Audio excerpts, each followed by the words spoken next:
अंग्रेजन बहू और बेचारी भोली सास।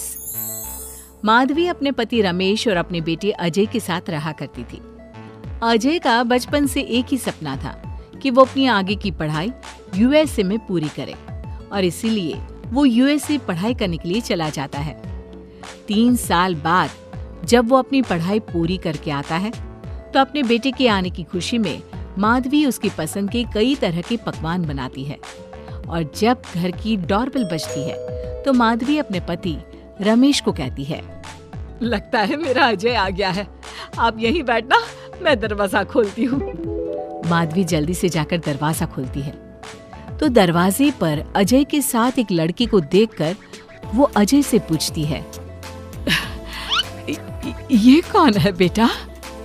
माँ, ये ग्रेटी है। हम दोनों यूएसए में साथ ही पढ़ते थे और अब ग्रेटी इस घर की बहू है। क्या बहू? अरे बेटा, तूने शादी कर ली और बताया भी नहीं।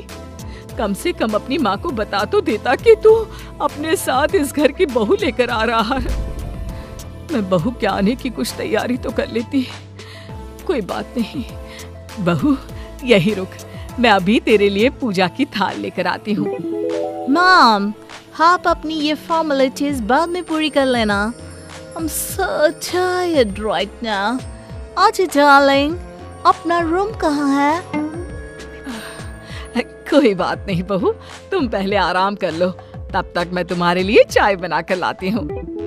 ग्रेटी अपनी सास की किसी भी बात का कोई जवाब नहीं देती और अपने रूम में जाकर सो जाती है। कुछ देर बाद माधवी अपने बहू बेटे के लिए चाय नाश्ता लेकर उनके कमरे में जाती, जहाँ ग्रेटी अपनी सास से कहती है, अजय, अजय! क्या हुआ ग्रेटी? अपनी मॉम को बोलो कि अब ये जब भी हमारे कमरे में आए तो नॉक करके आए। आपसे मैं ऐसा ही करूंगी बहू। वो तो आज ही तुम दोनों आए हो तो मुझे लगा थक गए होंगे, इसलिए जल्दी जल्दी मैं ऐसे ही चाय नाश्ता लेकर आ गई।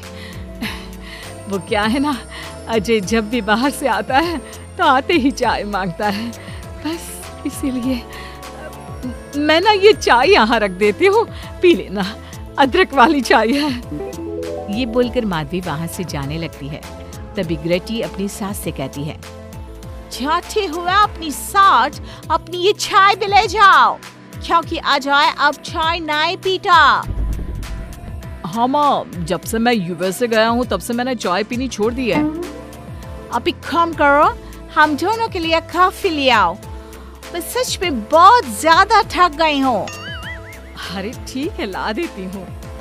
अच्छा बेटा, तुम्हारे मम्मी पापा इंडियन है या फिर वही अंग्रेजी है? मेरे मम्मी पापा इंडियन हैं, पर मैं शुरू से यूएसए में रही हूँ, इसलिए मैं खुद को अंग्रेजी मानती हूँ। वैसे अब जल्दी से जाकर मेरे लिए कॉफी लेकर आओ और मेरे बारे में इतना ज्यादा इंक्वायरी करने का जरूरत नहीं है। अरे हाँ हाँ, अभी लाती हूँ। वैसे बहू, मैं तुम्हें ना इंडिया के सारे तौर तरीके सिखा दूंगी। अरे क्या हुआ, तुम्हारी परवरिश अगर यूएसए में हुई है, हाँ तो इंडियन ही ना। आपसे ज्ञान नहीं मांगा है, अब कुछ देर के लिए हम दोनों को अकेला छोड़ दो प्लीज, हाथ छोड़ता है। अपनी बहू की बात सुनकर माधवी वहाँ से चली जाती है। माधवी का उतरा हुआ चेहरा देखकर रमेश माधवी से कहता है, हमने इस नालायक को बाहर पढ़ने के लिए भेजा था और इसने क्या किया, बाहर से अंग्रेजन बहू उठाकर ले आया। माधवी, तुम बहुत भोली हो, पर मैं नहीं। ये लड़की हमारा घर तोड़ देगी, हमसे हमारे अजय को दूर कर देगी। देखा, आते ही कैसे रोब झाड़ रही है, जैसे तुम इस घर के नौकरानी हो। तुम उसको बोलो कि तुम इस घर की मालकिन हो और उसकी सास हो, वो वही करे जो तुम कहोगी।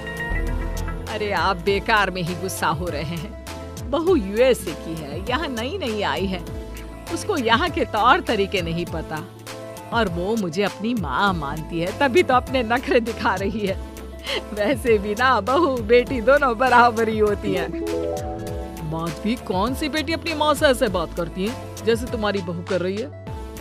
मैं बस तुम्हारे कहने पर चुप हूँ, वरना मैं अपने बहू बेटों को आज ही घर से निकाल देता। ये कहकर रमेश वहां से चला जाता है।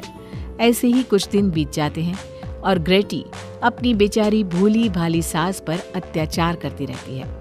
ग्रेटी अपना सारा काम अपनी सास से करवाती और उसी को भला बुरा सुनाती। ऐसे ही एक दिन माधवी कपड़े धो रही होती है और ग्रेटी माधवी को सताने के लिए अपने सारे कपड़े लाकर उसे देती है और कहती है, मॉम्स, ये मेरे कुछ कपड़े हैं, जरा इन्हें भी धो दो। इतना बोलकर ग्रेटी तैयार होकर घर से जाने लगती है। तभी माधवी उससे कहती है, बहू, आज तुम्हारे ससुर के दोस्त के घर में एक छोटी सी पार्टी है। उन्होंने सह परिवार बुलाया है। मैं चाहती हूँ कि तुम और अजय भी आज हमारे साथ वहाँ चलो और आज ना साड़ी पहनना। मॉम, अभी मैं क्लब जा रही हूँ। रात को मुझे टाइम मिलेगा तो आपके साथ चली जाऊंगी, पर साड़ी बारी नहीं पहनूंगी। ये कहकर ग्रेटी वहां से चली जाती है। शाम हो जाती है। सब ग्रेटी के घर आने का इंतजार करते हैं और इस वजह से कोई भी पार्टी में नहीं जा पाता। इंतजार करते करते रात के 12 बज जाते हैं। 12 बजे रात को ग्रेटी नशे की हालत में जख्मी घर आती है। अपनी बहू के सर और हाथ पर लगी चोट देखकर माधवी परेशान हो जाती है और जल्दी से फर्स्ट एड का बॉक्स लाकर अपने बहू के सर पर पट्टी करती है। एक माँ की तरह प्यार करते हुए वो अपनी बहू से कहती है, बहू, तुझे चोट कैसे लग गई बेटा? मैं घर आ रही थी, एक बाइक वाले से मेरी चक्कर हो गई। कोई बात नहीं बेटा, कल सुबह होते ही तुझे अपने फैमिली डॉक्टर के पास ले जाऊंगी। अच्छा, अब तू ना आराम कर, मैं तेरे लिए अभी हल्दी वाला दूध लेकर आती हूँ। माधवी, मैंने तुम्हें पहले ही समझाया था, ये अंग्रेजन हमारे घर के लिए ठीक नहीं है, पर तुमने मेरी एक नहीं मानी। अब देख लो, आज इस अंग्रेजन बहू की वजह से सारे मोहल्ले में हमारी नाक कट गई है। आज सब हम पर हंसते हैं और ये सब कुछ तुम्हारी वजह से हुआ है, तुम्हारी छूट की वजह से हुआ है। ये कहकर रमेश अपने रूम में चला जाता है, पर माधवी अपनी बहू की पट्टी करके उसे उसके कमरे में जाकर सुला देती है। अगले दिन माधवी ग्रेटी को लेकर अपने फैमिली डॉक्टर के पास जाती है, जहां ग्रेटी देखती है कि उस डॉक्टर की बहू ने साड़ी पहनी है और एक संस्कारी बहू की तरह घर में पूजा पाठ करके अपने सास ससुर के पैर छूकर उनका सुबह सुबह आशीर्वाद लेती है।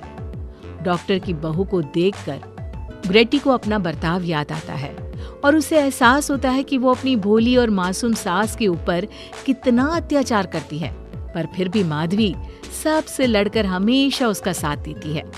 ये सब देखकर ग्रेटी को पश्चाताप होता है और कुछ देर बाद वो दोनों दवाई लेकर घर आती है। जब माधवी ग्रेटी को दवाई खिलाने के लिए उसके पास जाती है तो मॉम, मुझे माफ कर दीजिए, मैंने कभी भी आपके प्यार को नहीं समझा, आप पर इतना अत्याचार किया, आपकी बेइज्जती की, आपसे घर का सारा काम करवाया। आपने मुझे कितनी छूट दी, पर फिर भी मैं आपके साथ इतना बुरा करती थी। और आज जब मैं नशे की हालत में चोट खाकर घर आई तो भी आपने मुझसे कोई सवाल नहीं किया, उल्टा आपने मेरा साथ दिया, मेरी सेवा की। आज जब मैंने डॉक्टर की बहू को देखा घर का काम करते हुए, अपने सास ससुर की सेवा करते हुए, तब जाकर मुझे एहसास हुआ कि मैं कितनी रॉन्ग थी। एक इंडियन होकर भी एक बहू के कर्तव्य से दूर रही और आपके ऊपर अपनी अंग्रेजी का रौब झाड़ती रही। मुझे माफ कर दीजिए सासू माँ। बेटा, अक्सर बच्चों से गलतियां हो जाती है।